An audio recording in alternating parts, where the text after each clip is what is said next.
ರಾಜ್ಯದಲ್ಲಿ ಪರಿಶಿಷ್ಟ ಸಮುದಾಯದ ಕಲ್ಯಾಣ ಮತ್ತು ಶ್ರೇಯೋಭಿವೃದ್ಧಿಗಾಗಿ ರೂಪಿಸಿರುವ ಹಲವು ಯೋಜನೆಗಳು ಮತ್ತು ಖಾತರಿ ಯೋಜನೆಗಳ ಕುರಿತ ವಸ್ತು ಪ್ರದರ್ಶನಕ್ಕೆ ಶಾಸಕ ಎಆರ್ ಕೃಷ್ಣಮೂರ್ತಿ ಕೊಳ್ಳೇಗಾಲದಲ್ಲಿಂದು ಉದ್ಘಾಟಿಸಿ ವಸ್ತು ಪ್ರದರ್ಶನ ವೀಕ್ಷಿಸಿದರು.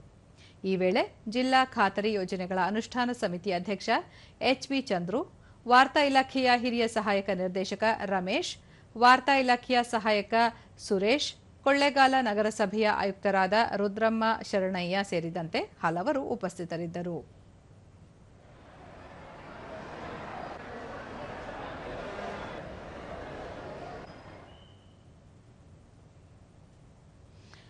ದೂರದರ್ಶನದೊಂದಿಗೆ ಎಆರ್ ಕೃಷ್ಣಮೂರ್ತಿ, ನವಕರ್ನಾಟಕ ನಿರ್ಮಾಣ ಮಾಡುವಲ್ಲಿ ರಾಜ್ಯ ಸರ್ಕಾರ ಹಲವು ಯೋಜನೆಗಳನ್ನು ಜಾರಿ ಮಾಡಿದೆ. ಅದರಲ್ಲೂ ಪರಿಶಿಷ್ಟ ಸಮುದಾಯದ ಕಲ್ಯಾಣಕ್ಕಾಗಿ 10 ಹಲವು ಯೋಜನೆಗಳನ್ನು ರೂಪಿಸಿದೆ.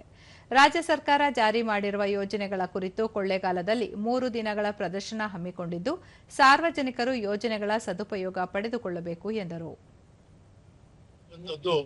ಓದು ಬರ ಬರೋರಿಗೆ ಓದಿ ತಿಳ್ಕೊಳ್ತಾರೆ, ಓದು ಬರ ಬರದೇದವರಿಗೆ ಚಿತ್ರ ನೋಡಿ ತಿಳ್ಕೊಳ್ತಾರೆ.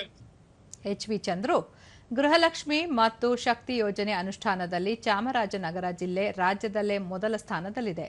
ಸರ್ಕಾರ ಜನರಿಗಾಗಿ ರೂಪಿಸಿರುವ ಯೋಜನೆಗಳ ಲಾಭ ಎಲ್ಲರಿಗೂ ಸಿಗಬೇಕು ಎಂದು ಹೇಳಿದರು. ಅನ್ನಭಾಗ್ಯ ಇರ್ಬೋದು, ಯುವ ನಿಧಿ ಇರ್ಬೋದು, ಎಲ್ಲ ಪರಿಣಾಮಕಾರಿಯಾಗಿ ಯಶಸ್ವಿಯಾಗಿ 99% ಅಷ್ಟು ನಮ್ಮ ಜಿಲ್ಲೆಯಲ್ಲಿ ಯಶಸ್ವಿಯಾಗಿ ಬಟ್ಟೆ ಗಿರಣಿಗಳು ಪರಿಣಾಮಕಾರಿಯಾಗಿ.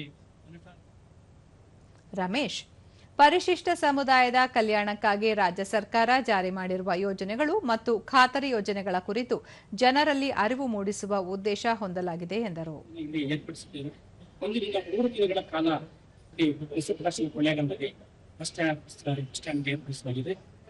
ಪರಿಶಿಷ್ಟ ಜಾತಿ ಪರಿಶಿಷ್ಟ ವರ್ಗದ ಏಳಿಗೆಗಾಗಿ ಸರ್ಕಾರ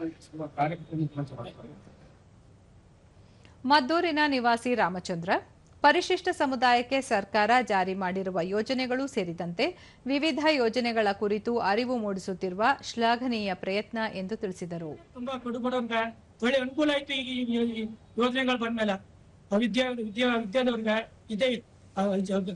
ಅನ್ಎಜುಕೇಟೆಡ್ ವಿದ್ಯಾರ್ಥಿಗಳಿಗೆ ಇಷ್ಟೆಲ್ಲ ಮಾಡಿ ಇಷ್ಟೆಲ್ಲ ಒದಗಿಸ್ಕೊಟ್ಟಿದ್ದಾರೆ ನಮ್ಮ ಸರ್ಕಾರದವರು. ಮುಳ್ಳೂರಿನ ನಿವಾಸಿ ಮಂಜುನಾಥ್, ರಾಜ್ಯ ಸರ್ಕಾರದ ಹಲವು ಯೋಜನೆಗಳ ಕುರಿತು ಮಾಹಿತಿ ನೀಡಿರುವ ಉದ್ದೇಶದಿಂದ ವಸ್ತು ಪ್ರದರ್ಶನ ಹಮ್ಮಿಕೊಂಡಿರುವುದು ಸಂತಸದ ಸಂಗತಿ ಎಂದರು. ಇಲಾಖೆಯವರು ಇಲ್ಲಿ ನಮ್ಮ ಕೊಳ್ಳೇಗಾಲ ಕೆಎಸ್ಆರ್ಟಿ ಬಸ್ ಸ್ಟಾಪ್ ಅಲ್ಲಿ ಇದನ್ನ ಜನರಿಗೆ ಮತ್ತೆ ತಿಳುವಳಿಕೆ ಮೂಡೋದಕ್ಕೋಸ್ಕರ ಈ ಕಾರ್ಯಕ್ರಮ ರೂಪಿಸಿರೋದ್ರಿಂದ ಬಹಳ ಒಳ್ಳೆ ಬೆಳವಣಿಗೆ ಆಗಿದೆ ಅಂತ ಹೇಳಕ್ಕೆ ನಾನು ತಮ್ಮಲ್ಲಿ ಇಷ್ಟ.